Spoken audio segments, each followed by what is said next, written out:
Hello and welcome back to the Girl Fit Method podcast. So on today's episode, I have two special guests with me, head coach Vanessa and our incredible client, Sarah Roof. Hello and welcome, ladies. Hi. Hello. How are we both going today? Good. How are you? I am very good. I'm a little bit sleep deprived. We're recording on a Friday morning and it's your Thursday evening. And by Fridays, it's usually, it's been a big week and I'm feeling it. So I'm excited for the weekend, but I'm also very excited about our conversation. So the reason I've got both of you on today is Coach Vanessa, you were Sarah's coach and you are Sarah's coach and have been just done an incredible job with her. And what we really want to focus on today is busting some myths that women believe about the health and fitness industry. But before we dive into that, Vanessa, I'm going to hand it over to you and I want you to give a little bit of an overview of what your experience has been like working with Sarah. And then Sarah, I'll hand it over to you and we can have a chat about where you're at the moment. For sure. Absolutely. First of all, it's been such a pleasure coaching Sarah. I absolutely love coaching her. We've been working together for a good amount of time now. And I remember on our onboarding call, I was telling her like it was so cool to talk to her and like her influence in the industry. And I was actually a little intimidated. I remember getting on our onboarding call. I remember specifically because it had said like Miss North Carolina. I was like, wow, like that's cool. And I remember telling her that. And we've worked together for a while now. And I remember when she had come to me, she was in, an unfortunate circumstance with where her calories were at and where her cardio was at and like the preconceived notions that she had about fitness and what she had to be doing in order to achieve the look that she needed for her specific career and what she wanted to achieve, right? So when I had talked to her and I kind of explained what we were going to do, where bring her calories up and doing all these things, I remember like she was so great. She was like, I totally trust you guys. Like it was like I'm willing to do whatever it takes. And we were able to get our calories up a lot. We were able to really focus on strength training, flexibility, relationship with food, all these things, which I'm so proud of the way that she's handled it and how far she's come. And it's been such a great experience for me to just coach her and take her through that process. So it's been really, really rewarding for me as a coach and just getting to know her as a person. She's lovely. So it's been really, really cool. Yeah, Sarah is really terrifying. So scary. I think so hardly. I'm being very sarcastic here. She's about the kindest person I think any of us have ever met. She's just wonderful. And what I love about you, Sarah, and exactly I'm just echoing what you've said, Vanessa, is that when you need to make a change in the situation, what you've been doing currently isn't working, you do need to have a bit of trust in the process. And that can be really scary. And a lot of women can find that difficult to let go of and to just hand over control to somebody else. That can feel really terrifying. However, if you don't do that, you risk the fact that you're never going to change. And Sarah, you did the hard stuff and you put your trust in Coach Vanessa, which you should. She's absolutely incredible.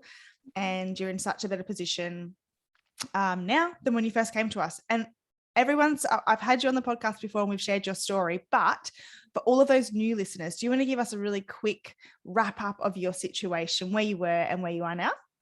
Sure. And yes, plug for our first podcast together. If you want to go listen to that. That was a fun chat.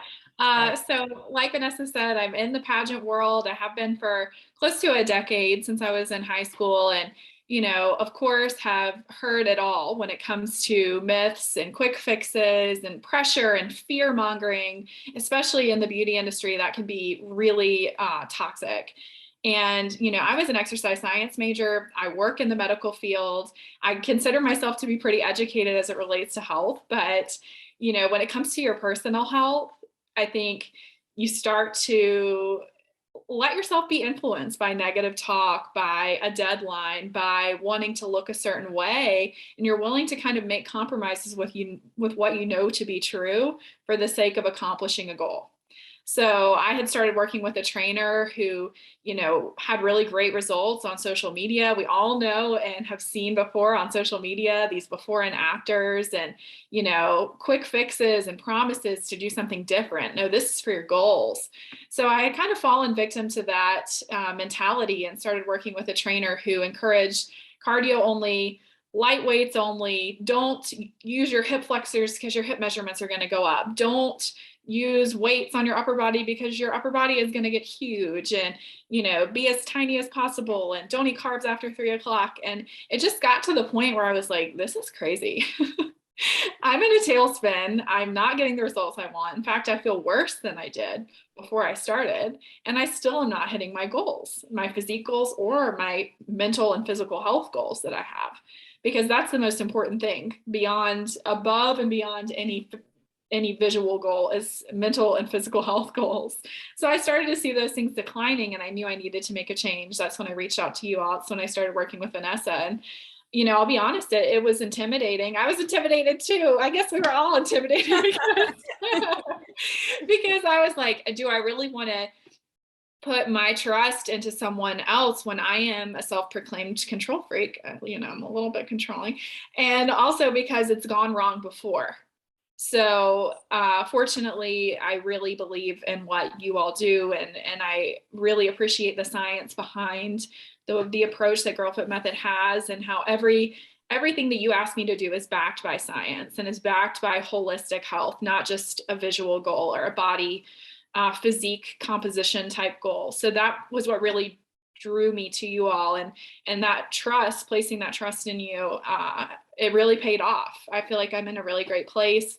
I feel so much healthier. I have more energy, and I'm seeing muscle definition in places I've never seen before. So that's also exciting too, because you're seeing the results of your hard work, you know, in your strength and in your personal, you know, physique. So all in all, very happy to have made that decision. So that's my story in a nutshell.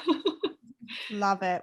We're super proud of you. And just harping on about, you know, even you having this background of education in health and fitness, you still fell victim to a lot of lies really in the industry. And what I was just thinking back around what you were told to do, and it's really boring and unsexy to promote consistency, adherence, patience, lifting weights, eating the right amount of food. That's boring. No one wants to really do that, because all of that actually takes willpower. It takes hard work. You can't get that quick fix.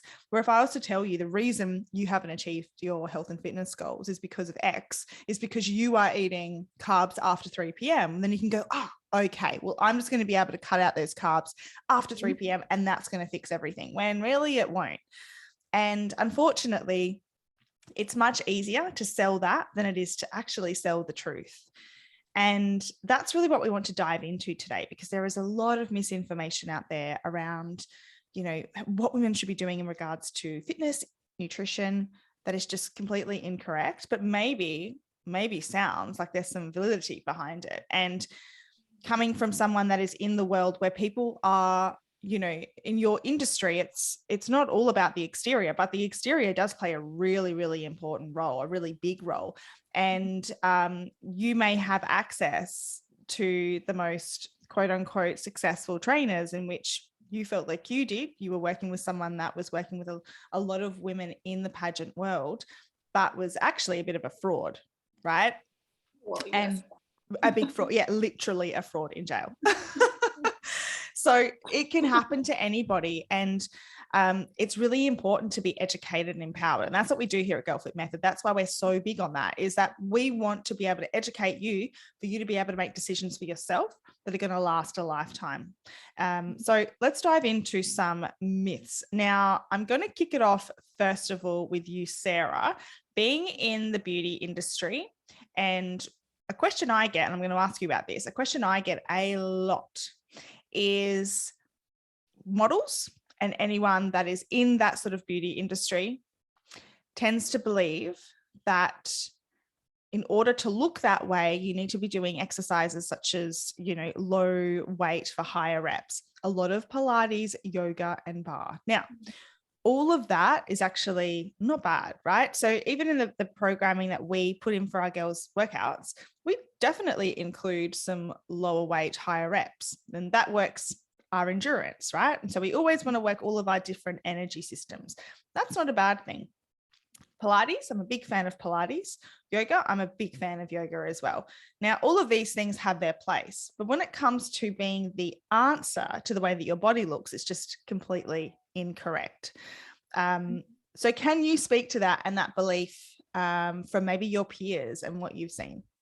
Yeah, and I sometimes feel like these two kind of camps are at odds, right? We have sometimes the camp that's like weight training, progressive overload. This is the way to go. Lift heavier, continue to push towards higher goals. And then you have this other camp that's like, you know, Pilates only, you're a female, the feminine form is best for low weight, high rep, or, you know, lift, tone, burn, bar workouts. And I think the worst part of this is that two theories are at odds, right? We don't have to have one without the other. You can have strength training with mobility and flexibility. You can have, you know, yoga for your mental health and also incorporate strength training. Just like you said, it doesn't have to be an all or nothing mutually exclusive approach. So I think the biggest reason why people tend to go towards those Pilates, bar, low weight, high rep, you know, cardio type workouts is because they are under the misconception that that's like a feminine type of workout to do, and it's best for the feminine form because heavy weights are going to make us look bulky and masculine, and in the beauty industry that's the last thing we want to have a feminine form. So I think that's where the misconception comes from. But I want to make sure, as a title holder and someone who, you know, advocates for fitness, that you don't have to have one without the other, right? You can do all of these things and still live a healthy lifestyle and progress towards your goals, whatever they might be. 100%. And let's just quickly touch on what you did speak about around Pilates yoga, giving you more of a feminine look. And this is the main reason I believe women are drawn to those forms of exercises, because they usually look at the instructors. They will always think of a yoga and a Pilates instructor as being long and lean, right? They will think about someone that lifts weights as being like, in their mind, and I think these women look phenomenal, by the way, but what comes to their mind is a woman that's like an elite CrossFit athlete who has a lot of muscle on her. And the funny thing is both of those extremes, a lot of that comes down to genetics. Yes, it comes down to hard work. 100% comes down to nutrition, but ultimately it comes down to genetics. Now, and I don't like to use myself as an excuse, but this is a prime example of somebody's genetic capability, right? So if I was up against someone that had the genetics to be able to become a really successful power lifter or to be a really successful CrossFit athlete, which I envy. I think it's awesome. I don't have that, right? I just don't have that. I always say I have limbs everywhere. I'm just long limbed and I'm lanky, right? That's just my build. Been like that since day dot. I look at my little one, Sonny, and he's the same. He has long, skinny limbs. We're just that way, right? So genetically, I can work super hard, but my genetics are going to cap me. I'm never really going to look like that extreme CrossFit athlete, even if I do exactly the same things as she does. Now, what I could probably do is more so look like that Pilates instructor, right? I've already got those long limbs. I can't grow longer, leaner limbs by doing Pilates. It's just genetics. It's my body. And this is where women need to understand that you need to work within your own genetics. Now, for some of you, absolutely, you're going to be able to build muscle easier. You're going to have the genetics to be able to get stronger easier than me, probably, right? And then for some of you, you're going to be able to, maybe the way that you're built means that you're going to more so look like a quote unquote Pilates instructor. And this is what frustrates me about our industry, is that a lot of these lies, they're lies that are sold to you. And it's really easy to look at someone and think, okay, well, they exercise that way. That's how I should exercise because I'm going to look like that. And that's just not the case. Yes. 100%. Yeah. And I think you made a great point, Sarah, about like, you know, Pilates being very feminine and wanting to look like that lean toned. Like, I think that speaks volumes, because a lot of times, unfortunately, people think about, you know, lifting weights and they think of like, you know, men, and they think about that men belong in the weight room and that's how you get bulky muscles and stuff like that, which you guys just touched on. But I think that's a great point. And like you guys said, I think there's a time and place for whatever exercise you enjoy. Pilates, yoga. I have a lot of clients that do both of those because they love them, not because they think it's going to make them look a certain way, because I've educated them on that, but more so that they just enjoy it. And I think that's a different case than doing it to look a certain way. So entirely. Totally agree. I want to move into intermittent fasting or fasting as well, and using that as a strategy to drop weight quickly, and how detrimental that can be. I think especially in your industry, Sarah, but we even see it as well, Vanessa. You know, if girls have got like some kind of a event coming up, then trying to drastically cut calories in time for it, because they haven't left enough time. And we always try and say the goal that you're wanting to achieve, it's going to take longer than what you think. So always allow yourself additional time for things like falling ill or anything unexpected that life throws at you. So have you experienced, or have your peers experienced, trying to use this method, and how's it gone down for them? Yes, all the time. And people will ask me about it because they know I have a health background. They know that my platform is Get Fit with the Crown, and I post about health and fitness. So people will say, like, especially I'll see fasting during the week of an event. Like, I'm only going to eat during this small time window. And then the day of my event, I'm not going to eat anything at all because I just want to look lean. I want to look my best. And that is the quickest way to have brain fog, to be in a terrible mood, to have no energy for the actual event. You know, for me, pageants can be up to 12 to 14 days that you're on a location competing, and you're in rehearsals, and it's grueling and it's physically challenging. And, you know, there are other events like weddings that, you know, you're gone for a week, you know what I mean? So being in that deep of a calorie deficit for that long, unfortunately, yes, I do see it quite a bit, but the only thing I see from it is that people are not their best selves because of it. And so at what cost are you trying to look a half a centimeter leaner because you didn't eat anything for 3 days? You know what I mean? And what even kind of difference are you seeing? Probably not much of anything. Yeah. Yeah. Oh, I mean, bang on with all those points. And I'm also going to add something in there, is that what we've seen, Vanessa, I'm going to hand this over to you in a second. Whenever that happens, after that event, usually when you have restricted that much, that has a real negative psychological effect on your brain and the way that you think about food, because you've malnourished yourself for a period of time and you're starving, right? And the body just goes, okay, we need more calories, we need more food. This is exactly how women get into that binge restrict cycle, or even actually develop eating disorders. It's really not something you want to mess with. All that's going to happen if you use that method, you are going to get to a point where you can't sustain that. So let's just say you've really restricted calories for the week, right? To be able to, you know, for a certain event that you've got, you're going to binge. I would put money on it that you are going to overeat and binge once that's over. And then what happens? Because you've really messed with your metabolism, there's the real potential there. You're actually going to be gaining fat. And then what happens is you feel terrible about yourself. You feel incredibly guilty, which you shouldn't, but you will feel that way. You feel like you failed. Then what happens? Okay, well, this negative self-talk in my mind.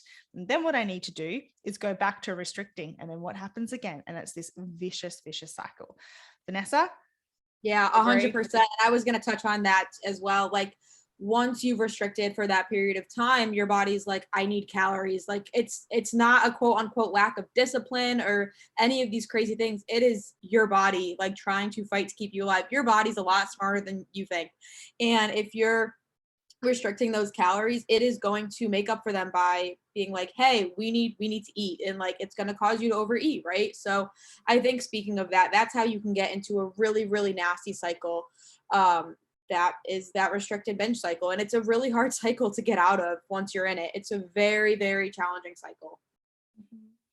Yeah, like you said, sorry, I was just going to say, like you said, that it almost always is followed with a binge. Like, I'm going to reward myself for this behavior by eating any kind of junk food I can get my hands on, or truly your body is just craving and begging for any kind of calories that you can find quickly and ingest so that you can return back to some type of homeostasis. So in my industry, I see quite a bit of that fasting, restricting, binge cycle.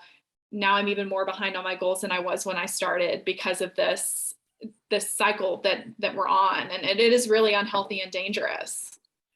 Absolutely. And there's that psychological hunger aspect. Sometimes you can feel like you're eating not because you're actually physically hungry. Your stomach's not grumbling. but you have this psychological need to eat food, this food focus. And that comes when you actually severely restrict your food. Think about it. Your body just wants to see you thriving and surviving. And when you're treating it that way, it's fearful. Okay, well, I don't know when I'm going to get calories again. So when we see all of this delicious food around us, your mind is going to be drawn to that, and you are going to feel super out of control. It's a very horrible place to be in. And really getting into bad habits like that and really cutting back your calories is only going to lead, actually it's going to set you back further than what you think it's going to do. So yeah, that is a really big one. I want to touch as well on, so Sarah, you were mentioning that you've seen that people are working out in extreme heat to be able to, I'm assuming, and I have heard of this as well, where it's almost like, I guess it's like Bikram yoga, like hot yoga, but I know that that's more so to help with mobility, but it's this idea that you work out in extreme heat because you sweat more and then therefore you burn more fat. Yeah. Yep, it's very popular near me. They're cropping up everywhere. And it's actually why I initially texted you guys and was like, we have to do a podcast. I'm so mad, because I was listening to a podcast where they were promoting this. And they're like, I put on this big heat jacket and I get on my bicycle and I go for 20 minutes and once a week, and I've never looked better. And I'm thinking like, but how do you feel? And also, how do you possibly look better working out 20 minutes a week on a bicycle with a heat cloak on, whatever the heck that is? Because that sounds miserable to me. I don't like to be hot. I don't like to be hot when I work out. And so thinking about being in a 97-degree room, like doing a HIIT workout, just sounds really miserable to me. And it's almost like, at what cost? You know what I mean? And I know that there are many things that we could equate to that. At what cost do we want to achieve this goal? But that to me just sounded so extreme. And the fact that it's becoming more trendy and celebrities are endorsing it, people in the beauty industry are endorsing it, it's just dangerous. And I wanted to myth bust that, because I was walking on my treadmill listening to this like, oh my God, I cannot believe that they would do this to people. Oh, can I just make a public service announcement? Just be mindful that celebrities get paid to endorse these things. That does not mean that it's any good. For example, I had someone reached out to me on Instagram the other day that asked me about a particular product that was that measured your metabolism. And I thought, oh, I haven't actually seen that before. But then that actual product reached out to me and said, would you like to endorse it? And I went and had a look, and you should see the celebrities. I mean, they're obviously looking at micro influencers, but they've got big celebrities backing this. And my mind was blown. I was like, what a sellout. It is such a sellout. People are so money driven. Now let's talk about sweating and exercise. I'm sorry, but when you're sweating, the only reason your body is sweating is to cool down your body temperature. That has nothing to do with you burning more fat. Like literally nothing. The mechanism of sweat is your body recognizing, oh, okay, my body temperature is getting too high. If it continues to increase, I'll overheat, right? And that's not going to end well. So we need to sweat in order to cool down that core body temperature. And it has literally nothing to do with burning more fat. Vanessa. That's insane. I've never heard of that until just now. You guys can see my face. I've literally never heard of that until just now. Like, that is absolutely nuts. And way past like the calorie burn of it and like looking a certain way, the health issues with that, like dehydration, like how are people not passing out in this class? Like if you're putting on this heat cloak, whatever jacket, and then you're going and like going absolutely insane on this bike, like that is not healthy exercise. And it's also just not necessary. Like you said, like you're not burning hundreds of more calories because of being hotter. Like that's just, wow. I've never heard that. That's definitely crazy, but again, not necessary at all.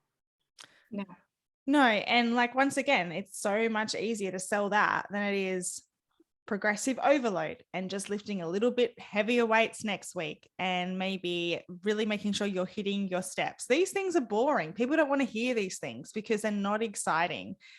The more extreme, the more alluring. And unfortunately, you can really monetize on that in our industry. And then you just throw in the mix people of influence, celebrities, And then you've just got this storm of just the perfect storm to suck people in. But we always need to go back and look at the science and really understand that, is someone here just trying to make money and exploit me? Or is there actual science to back this up? Usually there's not a whole lot of science to back things up because the basics work. They've worked year in, year out for so long. But people don't want to hear that because it takes patience, consistency, and adherence. So I'm going to wrap up this podcast conversation. Excuse me, I'm losing my voice as I'm talking. But before we go, excuse me, sorry. Maybe I'm getting the spicy flu. Who knows? It could be around too. I hope not. Oh my goodness. I do have a listener question and I'm going to answer it, but I'd love both of you to pipe in and give your opinions as well. So this is the question here. I am just going to shout out. Let's see if we have her Instagram handle. Yes. Oh, golly gosh, this is a long one. How am I going to pronounce it? Okay. I think your name is Alia. I hope I have pronounced that correct, Alia. Or Luna?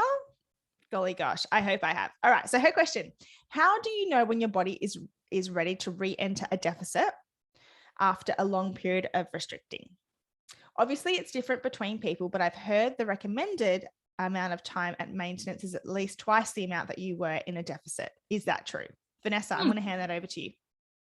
I think that's a really good rule of thumb, just like for the general population of like, yeah, as long as you were in a deficit, you probably want to spend at least that time. Double that time would be great in a before you go into a deficit.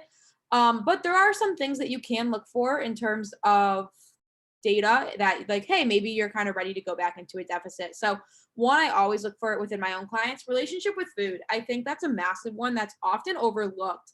If you're thinking about food in between meals, if your hunger cues are still a little bit off, things like that, if you have food fears, if you're in a binge restrict cycle, any of those things, huge red flags that you're probably not ready for a deficit and that there might be a little bit more work to be done in the maintenance area before you go ahead and do that. And also things like measurements, scale weight, strength, sleep, stress, digestion. I could go on and on about all of the ways that you can look at kind of when you're ready to get back into a deficit. But I think something I just want to touch on super quick is most of the magic really does happen when you are at maintenance. And that's where most of your progress is going to, happen. So 100%. Most women should be living their life at maintenance.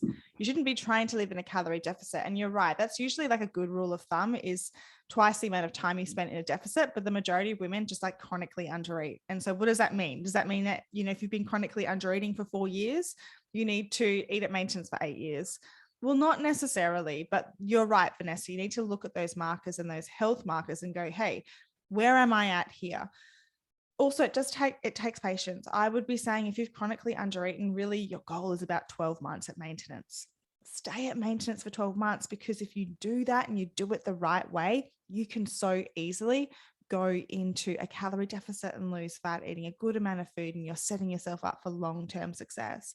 Sarah, for someone whose goal is fat loss and they've been undereating and they need to spend some time eating more food, I know that can be really an uncomfortable experience. Do you have some words of wisdom to share? Yes, I would say play the long game because deficit is not the long game goal. Like you said, you should not live your life in a deficit. It's not good for you holistically. So it's going to be longer from a client perspective than you probably want to hear, right? But the benefit of living in maintenance is that you are giving your body the opportunity to rebuild. You're giving your body the opportunity to rebuild its metabolism, to rebuild muscle, to reconfigure itself so that it can be the best possible machine to hold you and to make you the strongest, best, most present person. So for any frustration or disappointment that might come from saying, we need to hold off, comes all of the benefits of living in maintenance and creating a body that is most optimal for your performance and your well-being. I love that, Sarah. I love that. And I'm also just going to challenge this listener and anybody else that resonates with this situation to look at this as a challenge, to be okay with the uncomfortable and stepping out of your comfort zone and leaning into that and just really understanding that that's where growth happens. It doesn't happen where you feel comfortable. It's where you feel uncomfortable, and set yourself goals that are not necessarily aesthetic. So love it. Well, thank you so much for joining me today. I've loved this conversation, and we will definitely have to do a round 3. Yes, absolutely. I'm game. Wonderful. So where can we find you if anyone wants to find you on social media? Sarah, let us know what your handles are. Yes, for 2 more weeks. No, now 1 more week. It is at Miss NC for America. The next queen will be crowned next week. And Wow. for the long haul, at Sarah A. Roof. You can Love find me it. there. That's my personal handle. Love it. Love it. And you know where to find myself and Vanessa. Your handle is Vanessa Silva Fit with 2 T's. beautiful. Beautiful. All right. Thanks so much, ladies. Thank you.